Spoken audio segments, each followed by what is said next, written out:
Oi, eu sou Carla de Araújo, mãe de 3, tenho 33 anos e posto minha rotina fitness nas minhas outras redes sociais. Se você já assistiu a parte 1, vem assistir comigo a parte 2. Se não, volta lá assistir a parte 1. Depois vem aqui pra continuar a história e concluir a parte 2. Como eu tava dizendo lá no vídeo 1, eu tinha um preconceito e eu não percebia. Nesse momento em que eu passei a ser intitulada mãe solteira, e de acordo também, né, com as coisas que eu vivi, eu passei a ter comigo aquele pensamento, porque eu olhava para a igreja, olhava para a sociedade, o que eles dizem sobre o divórcio, e não queria ser mãe solteira. Mesmo que estava ruim, mesmo com tudo que eu estava vivendo, eu não queria ser mãe solteira. Basicamente era isso. Então, às vezes a gente está vivendo uma coisa muito ruim e a gente não quer aceitar, mas não é nem porque a gente quer realmente aquilo. Muitas vezes é pelo preconceito da sociedade. E foi exatamente isso. Então eu tentei de todas as formas não viver e não ser mãe solteira. Porém, eu tô aqui hoje para te dizer algo que talvez seja libertador para você e foi para mim.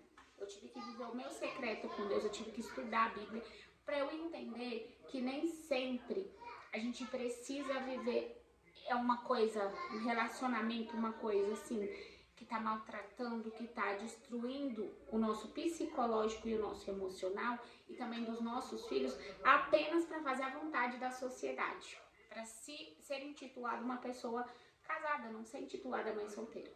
E era exatamente isso. Por incrível que pareça, o medo era de sofrer os preconceitos de ser mãe solteira, apenas mais uma, e eu ouvi que tipo assim, agora você se separou, a gente se separou, você vai ser...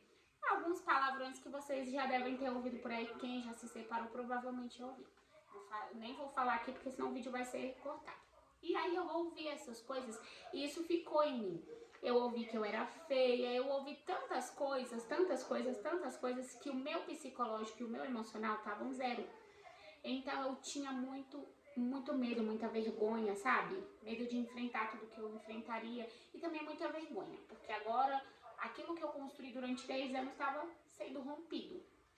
E estudando a Bíblia e indo ao Criador do casamento, eu descobri que se você está vivendo um relacionamento abusivo, um relacionamento destrutivo, você não tem por que manter isso.